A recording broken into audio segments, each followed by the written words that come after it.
না, বলছি শপিং এ যাবো, আমাকে 10,000 টাকা দেবে? 10,000 টাকা? 10,000 টাকায় আজকাল শপিং হয়? তুমি 50,000 টাকা নিয়ে যাও। টাকা তো গাছে ফলে, নাড়াবো আর পড়বে। টাকা ইনকাম করতে আবার কষ্ট হয় নাকি? আরে কি হলো, নিয়ে যাও।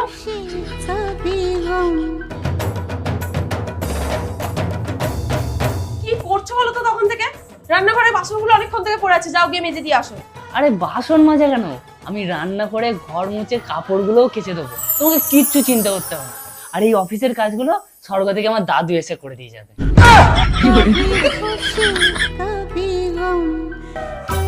বেরোলাম। বলছি অফিস থেকে আজকে একটু তাড়াতাড়ি বাড়ি ফিরবে তো। তাড়াতাড়ি বাড়ি আসতে হবে, এই ব্যাপার? আমি শুধু অফিসে যাব, আমার মুখটা দেখাবো আর চলে আসবো। ওরা তোমার মুখ দেখেই টাকা দেয়, কিচ্ছু কাজ করতে হয় না। कभी खुशी कभी गम